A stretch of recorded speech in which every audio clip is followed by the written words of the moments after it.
interesting information that we had yesterday from Pippa Moolman, who's the landowner. That little patch of water there was a natural spring that apparently was there from before this dam was built, and that's why it's the last water here. The elephants know to dig down there, so they've dug down into that water. And now the dogs are enjoying the fruits of their mining expedition. The two adults have gone off that way to the left of your screen. You don't need to look at them now. And these are mainly the puppies. There'll be one adult here. We can try and get a little bit closer.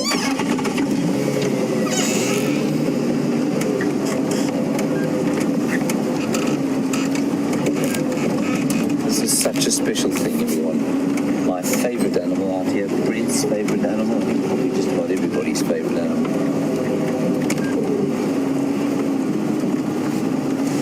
Long may they stay, Gus. Here, that's not your one.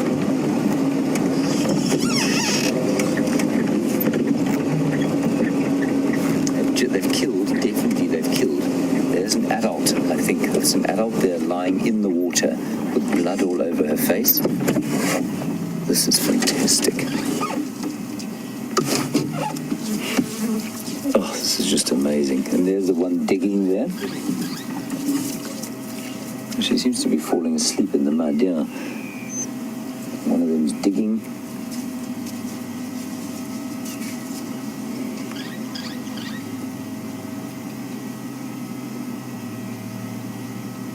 Just wonderful, wonderful stuff, this.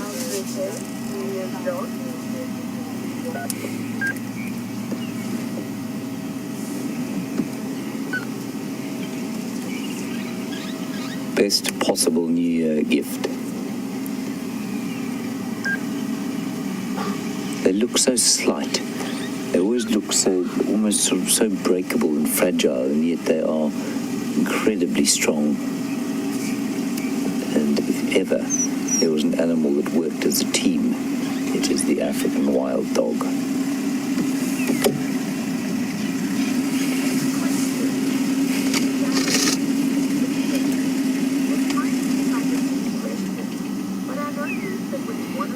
And you can smell them.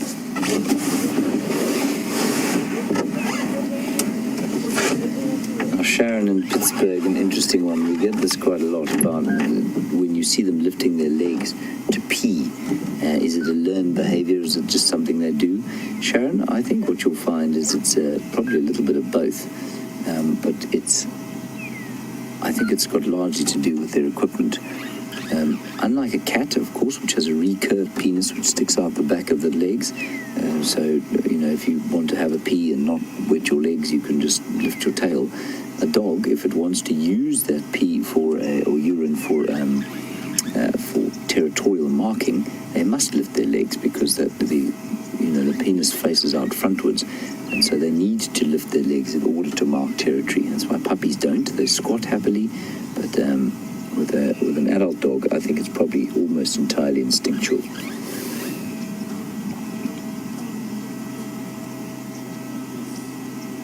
This is wonderful. That's a youngster we're looking at.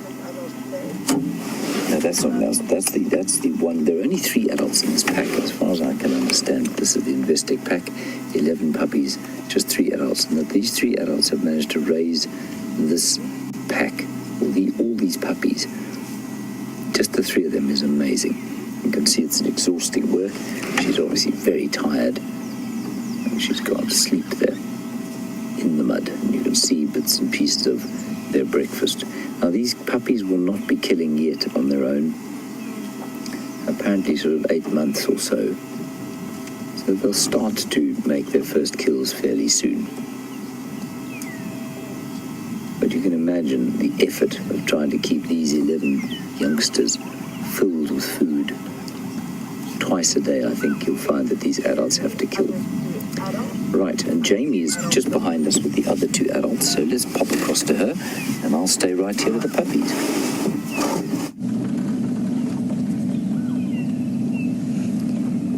Now we're sitting probably about 40 meters away from James, with two of the pack adults. The individual on the left is the female, and if this is the Investec pack, then she is the only female in this pack at this point. There's two adult males in the Investec pack, as well as one adult female.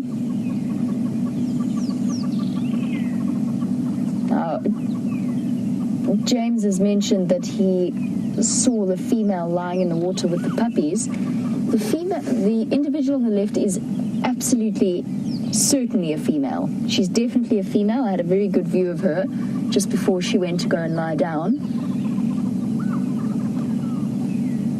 We've only got the two here. There isn't a third one, is there? Let's just do a quick loop, get a better view, and maybe we can see. If there's two females, then it means that this is the half-tail pack and not the Investec pack. But she's definitely a female.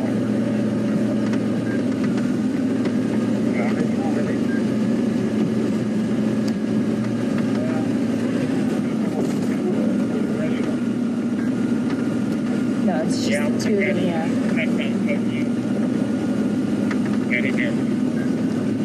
Hello, guys.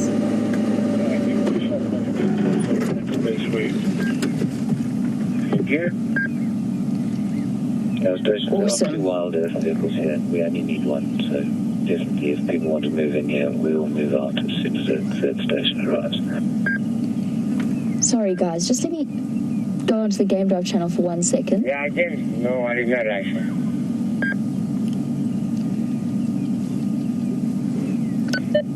No, from when you approach, just let me know. I'll pull out of the sighting. Now, isn't this incredible to see? We are so lucky. What a wonderful way to start off the year. With their giant satellite-like ears.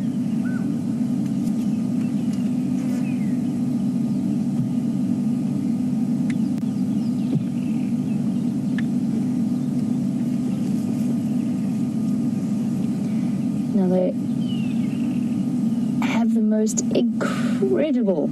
incredible stamina. And what makes them one of the most effective hunters out here is the fact that they essentially course through an area and chase down their prey by sheer pure will of stamina.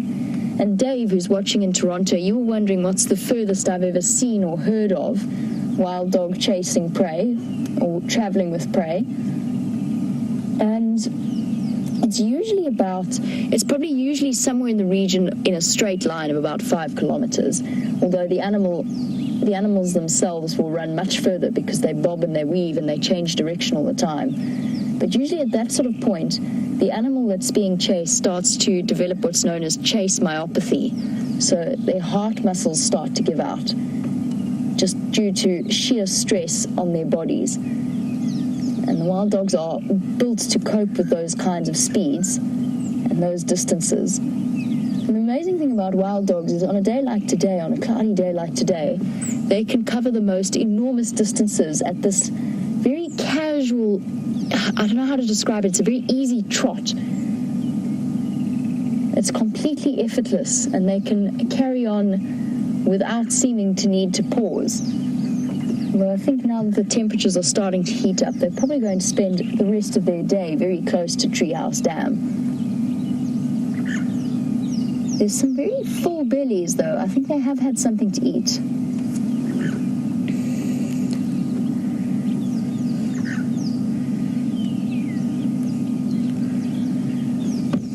And of course, one of my favorite things about the wild dog is those wonderful ears that are built like radar dishes. And Eric, you were mentioning how incredibly large they are and wondering if they serve a cooling function as well as a listening function.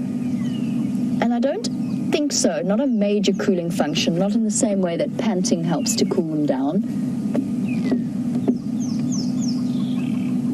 But I'm sure that there is that aspect to it as well. There will be the normal blood flow through the ear. So it'll be a way of, they will lose heat. through the big ears, but I don't think that's their main purpose. I think we discussed it a lot about why wild dogs have the ears that they have. And one of the reasons, of course, is as they rush through the bush, being able to hear prey and immediately be onto the hunt. But there's also the fact that they disperse enormously during the hunt, and they need to link up with the rest of the pack members. Now, there are other vehicles wanting to come into the sighting, and since the wild dogs have now gone flat, we're probably going to leave them, and we're going to send you, for now, back across to James, who has the rest of the pack in the dam.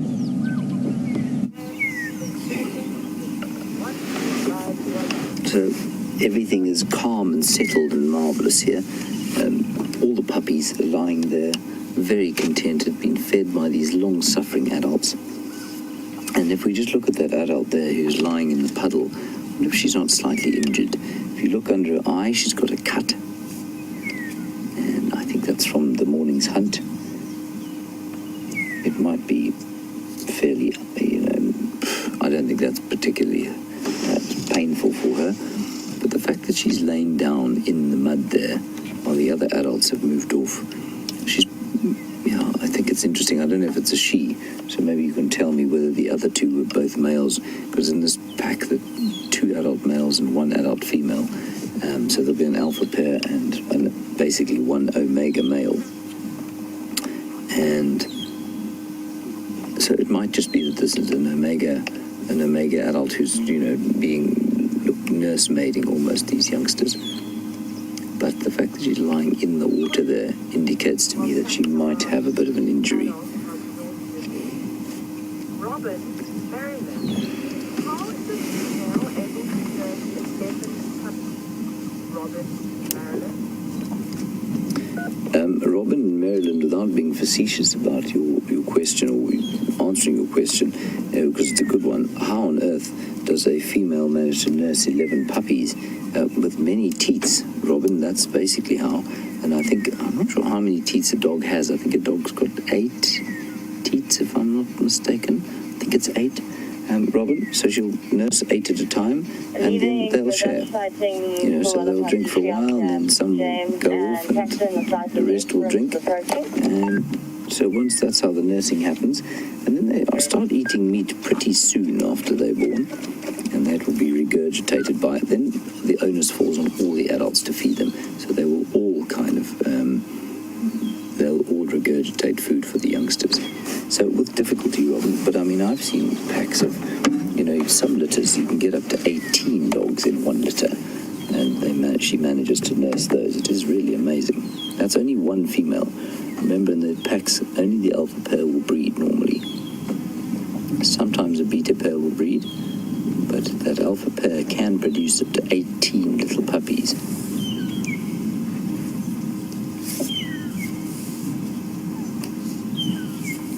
And you'd expect, therefore, especially given their hunting success, that they would be one of the most successful carnivores out here, that they'd be much more common than lions or leopards, and they're not. I think it's probably largely to do with the fact that they pick up human diseases, not human, but domestic dog diseases. You might just be able to hear them twittering quietly to each other.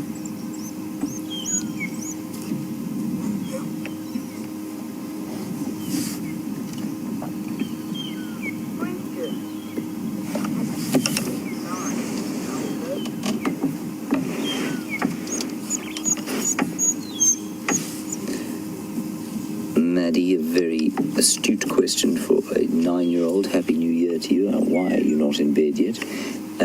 Maddie, you want to know why they're endangered? Maddie, they're endangered because they come into contact with human beings or with human being dogs, and domestic dogs carry diseases that these wild dogs have no resistance to. Diseases like rabies and canine distemper and various other domestic dog diseases, and they come into contact with domestic dogs because they roam so widely. Their home ranges are enormous, up between 450 and 1,000 square kilometers, and in miles, that's roughly Let me just do the maths here. 1,000 square kilometers is probably roughly 600 square miles would be, so that's an enormous home range. And so that means that they cross fences. If they're in a small game reserve, then they're going to go out of the fence. Somehow they'll dig under it, and then they're going to go into areas outside of the reserves where they will come into contact with domestic dogs, and they pick up their diseases. And that's the major reason they are so endangered. For many, many years, we as human beings shot them because they were considered vermin. We didn't like them because, we were trying to farm in these areas. And, I mean, that's a very sad truth, but, yeah, that's what it is. Nice question, thank you, Maddie. They seem to be on a slight population rise at the moment, but they're still definitely in bad shape population-wise. But this is the wolf of Africa. If ever Africa had a wolf, this was it.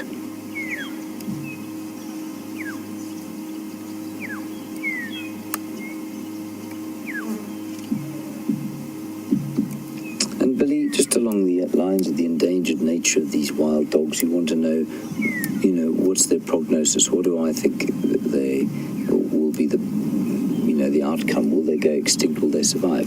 Billy, I'm pretty sure they'll be okay for now. I think there are enough of them for the population to survive even one major disease outbreak. So if you go to, say, something like the Amur leopard or even the Amur tiger in the far east of Russia, there are 50 Amur leopards left. It'll take one disease to kill the species entirely, or the subspecies entirely. Likewise, there are about 450 of the tigers left, and again, it could be one disease that could sweep through the population and kill them all almost immediately. The dogs, there are probably about 2,500 left. They're not all in one place. Some are in Botswana, some in East Africa, some here. So, I mean, I think they're looking okay at the moment. I certainly wouldn't describe them as safe, but I think they're looking okay at the moment.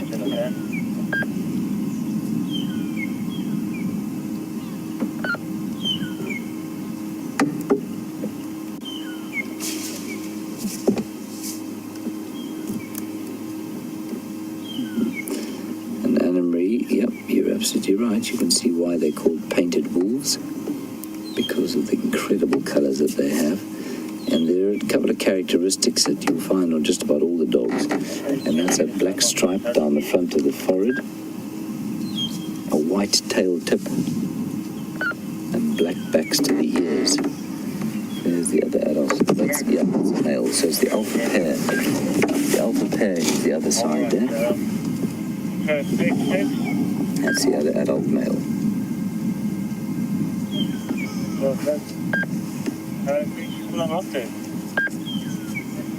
Yeah, positive.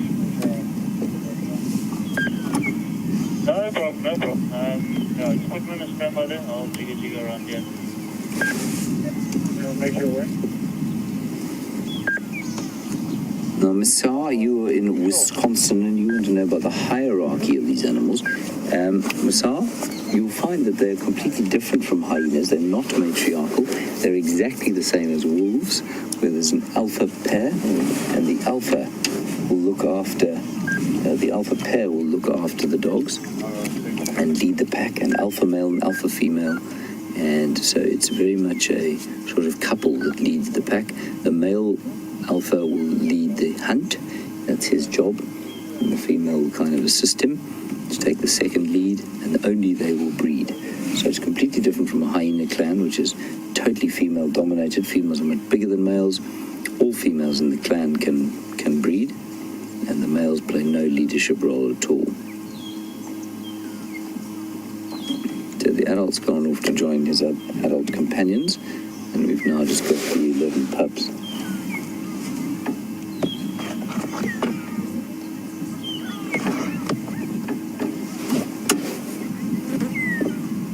Very nice question from Jared. Would these dogs attack and kill that injured hyena if they came across it? Yes, they would, definitely. But what you would also find is that with these little puppies, the dogs might avoid the hyena. So the hyena on its own is no match for a pack of dogs. But a wild dog on its own versus a hyena is much heavier. So for competition's sake, yes, they would probably kill the hyena if they could get hold of it.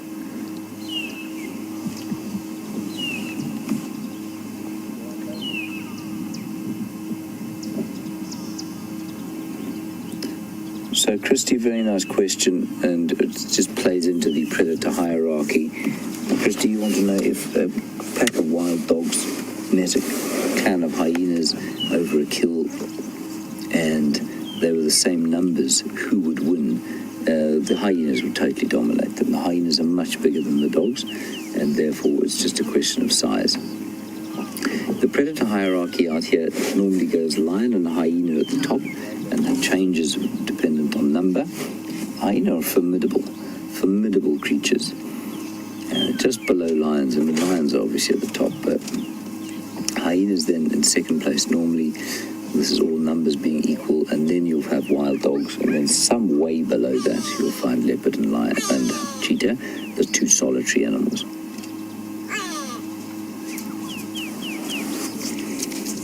Trying to have a drink, but actually just befouling the water. You need the elephants to come and sort it out again for them.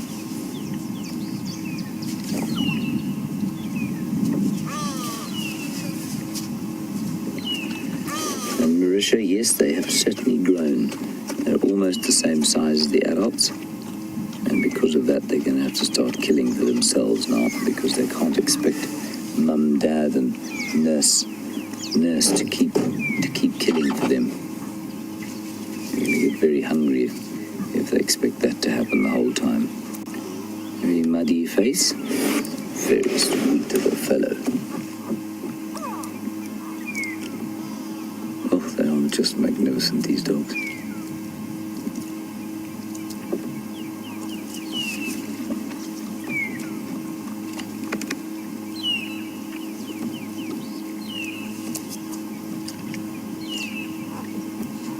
Well, James Richard, an interesting question from you about their coloration, why they are that coloration. You say because they don't stalk their prey, they probably don't need to be camouflaged. No, I don't think that's the case at all, James. I think that this camouflage looks precisely like army fatigues. It's exactly how, you would camouflage yourself in the bush out here. The white tail tip, of course, is very obvious, and that's so that they can follow each other through the thick bush. They will watch those white tail tips flicking through the bush.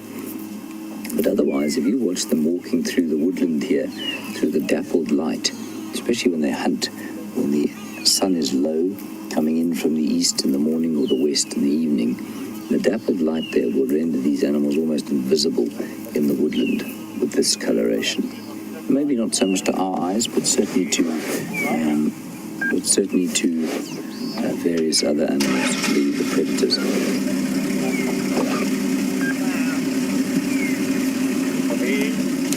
I'm just going to get hold of Tex quickly. Tex, do you copy Tex?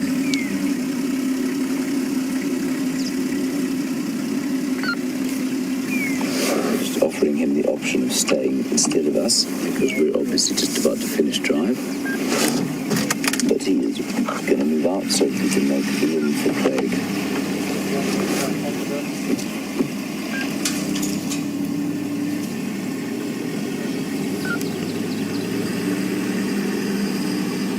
So if you're a herbivore and you don't see great colour, like we do, also remember that's not the only thing they're trying to hide from, James. They'll be trying to hide also from lions. Lions are the major source of wild dog death, and so you'll find that the lions, it'll be a double camouflage, trying to hide themselves from their prey, possibly, as you say, not as important as staying hidden from something like a lion.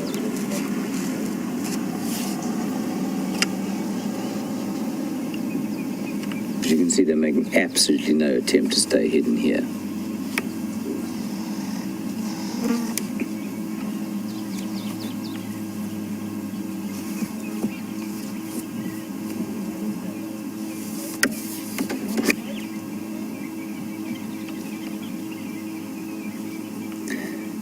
Matthew in Los Angeles, you want me to try and rate their senses from the top three, hearing, sight or sound. Matthew, I couldn't do that. I think that they all three are probably equally as important, and they'll adapt according to the conditions that they're in. But the ears, certainly, like you say, are enormous. And Scott made a very interesting observation the other day. We were discussing why they're so big, and he said, well, he thought, and I think, it seems obvious after he said it, but very astutely said, well, they've got big ears like that because when they separate from each other, they contact call, and they need to be able to hear each other to make contact again. So I think those ears are extremely important.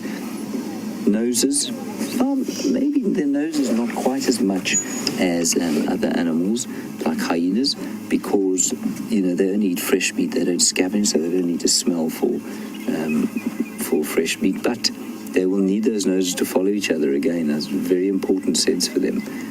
Eyes is definitely visual predators. So Matthew, I'd say all three extremely important. I definitely wouldn't be able to rate one over the other. And just quickly count them. I haven't counted them. 1, 2, 3, 4, 5, 6, 7, 8, 9, 10, 11. Yeah, all here. And James, Richard, you want to know what the biggest animal a wild dog will hunt is. Biggest animal that I've got on record of them hunting is a wildebeest. So they will take adult wildebeest, big packs of dogs, especially in East Africa, will take adult wildebeest down if they have to. Marvelous. Just very special, and I think they'll probably spend the rest of the day here having a drink. They'll move into the shade at some stage because the driving summer sun will burn this cloud away, I'm sure, come 11 o'clock. And that's pretty much it from us. So a very, very happy new year to those of you in the United States to whom it's just happening now. We're looking forward to a great 2016. Thank you, Brian, for your efforts. A big thank you to Jamie, and she was being filmed by... It was Jamie this morning. Ted's. Thank you to Louise and Geraldine in the final control. Have a great leave, Louise. We'll see the rest of you at 4 o'clock this afternoon. Bye-bye, and Happy New Year.